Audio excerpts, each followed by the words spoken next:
children of all ages. The Nerdy Man Room Show proudly brings you Cards Subject to Change with Hassel.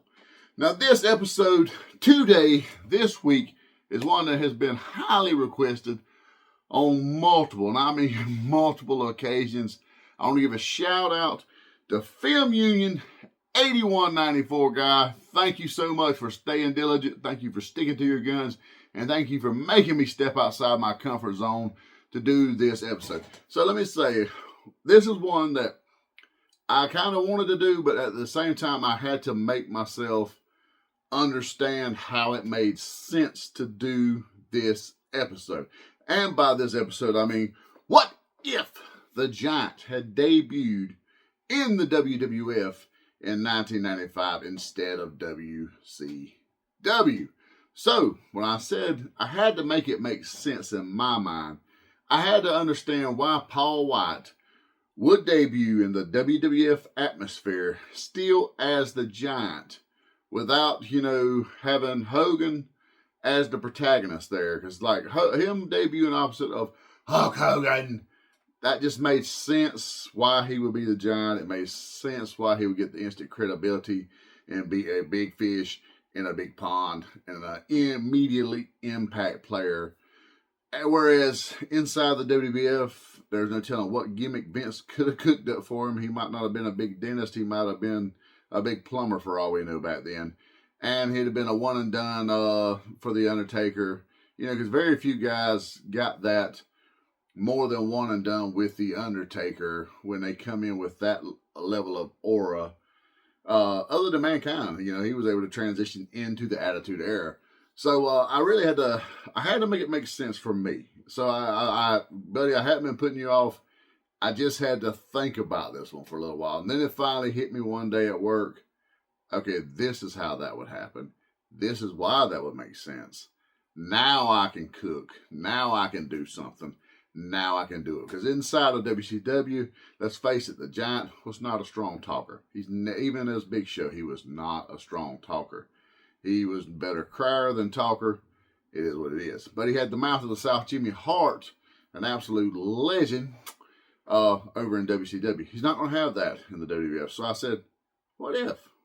What if he had the next best thing? What if he had one of the greatest heel managers of all time pulling him into the WWF? Who better to get heat on the Giant walking in the door than James E. Cornette, one of the greatest heel managers of all time. This man is still drawing heat and has been out of the business for 20 years. So I said, you know what? I've got my shoe in now. Let's do it. So with that being said, let's dive into the old meat and taters of this, guys. What if the Giant debuted inside of the WWF in 1995? So in early October, after weeks of Jim Cornette hyping up a Giant surprise, the Giant comes out on Raw. Jim roast Vince, and he just roast Vince Sr. and Vince Jr.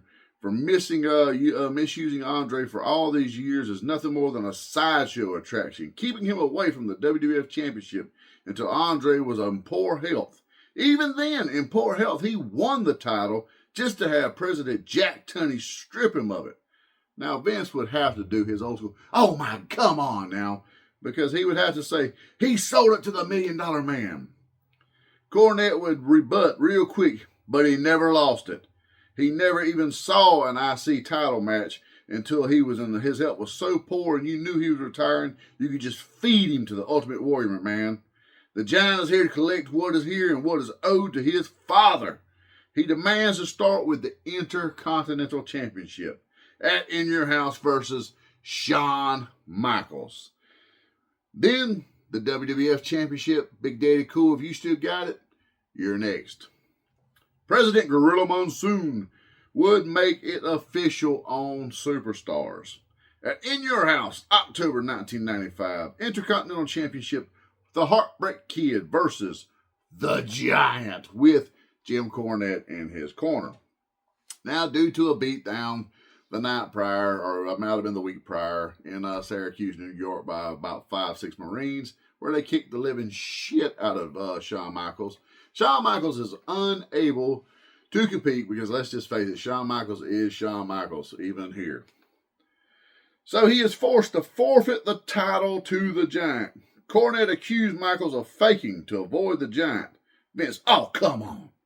The new Intercontinental Champion, the Giant, Chokeslams HBK not once, but twice, taking him out of commission. Razor Ramon would run down to make the save and challenge the Giant in place of Heartbreak Kid Shawn Michaels. Cornette would accept, and the Giant will win a squash match over Ramon. That's right, people. We're establishing him right off the rip as a true blue heel and force. The Giant would dominate the WWF for the rest of 1995 with wins over Razor, Savio Vega, Bam Bigelow, as well as King Mabel. Now, King Mabel was getting quite a push back then, undeserved, but he was getting it. On the go-home Raw before the Royal Rumble, we get IC Champion The Giant and Diesel versus The Undertaker and WWF Champion Bret Hart, who had just defeated Diesel at Survivor Series in one of the greatest matches of Diesel's career. Go back and watch it if you hadn't seen it. This match is utter chaos with all the storylines involved, from Bret dethroning Diesel at Survivor Series to Taker and Bret being the main event for the Royal Rumble, and the Royal Rumble Giant wanting the WWF Championship. So we get an awesome stare down between Taker and the Giant. After all the miscommunication between Taker and Hart, the Giant gets the win with a chokeslam on Bret Hart, while Diesel clotheslines the Undertaker out of the ring. At the Royal Rumble, Diesel would dominate 80% of this match with over 10 eliminations. Now, Shawn would then enter at number 16, and he goes into making it into the Final Four as Diesel, Michaels, Razor Ramon, and the Giant are all that remains. Diesel tosses Ramon over the top rope to turn into a super kick from Shawn Michaels, with Diesel then going over the top rope. Shawn is all alone with the Giant at this point. HBK puts up a valiant effort, but the Giant throws Shawn over the top rope for the win and the number one contendership at WrestleMania 12 versus Bret Hitman Hart. Now, at WrestleMania 12, the Giant would have his best match against Bret, with Bret taking the Giant into the deep water. After about 30 minutes or so in a 5-star match, the Giant sets up the win with the choke slam before coming the new WWF Champion, the Giant. Now, over the next few months, WWF Champion the Giant, he would secure wins over The Undertaker, Ahmed Johnson, who was an up-and-coming dude at the time. Ahmed was a beast in 96 right there. Really missed the boat with him not becoming champion at some point. And a classic match with none other than HBK Shawn Michaels, all with the Giant coming out on top. Then we get the Ultimate Warrior versus Giant feud. Now, this just made sense. You got the Warrior who returned at WrestleMania 12, squashing Triple H. If you're going to have that link to the past and the Giant rectifying some wrongs, since Hogan's not there, who better than the Ultimate Warrior? So this would lead into a match at the King of the Ring. Fun rivalry on this one. It actually makes Warrior look good. This is some of Warrior's better moments in 96. On the before home Raw, before King of the Ring, we get a 6-man tag match with Camp Cornette of the Giant and the WWF Tag Champions Owen and Davey versus the Ultimate Warrior, Shawn Michaels, and Ahmed Johnson. We get a fun match here. This is a roller coaster back and forth. HBK super kicks the Giant, who then staggers into the Warrior off the top rope shoulder launch for the 1, 2, 3, and the Giant suffers his first pinfall loss against none other than the Ultimate Warrior, who fueled the rocket ship and snorted his coke, and they got the win, baby. At the King of the Ring in June 1996, we get a backstage interview with Jim Cornette and WWF Champion The Giant, with none other than Vince McMahon.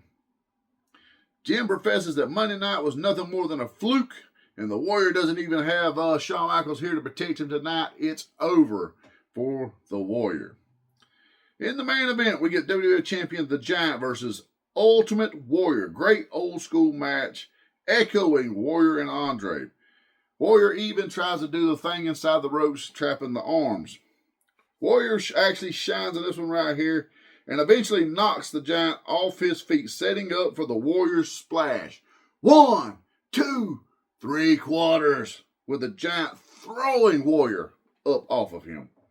Giant kip-ups, that's right, people. The Giant was athletic AF back then. He kips up, catches Warrior with not 1, but 2 choke slams. The Giant gets the pinfall victory over Warrior. Now, the Giant will go on to dominate the rest of 1996 with some great matchups throughout the pay-per-views.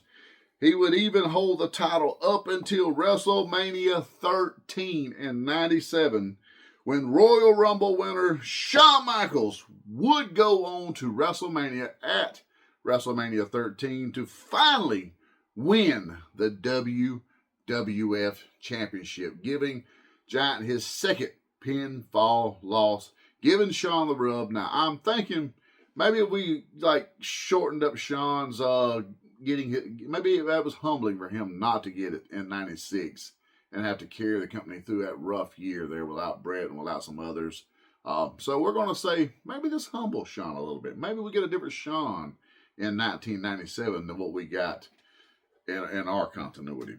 But how will the Giant fare in mid-97 with none other than the Hart Foundation forming? Austin would be rising to power at this point. And what about DX? Does the Giant go on to join DX much like he did the NWO? Would he be too sweet? Hitting them, oh, you didn't knows?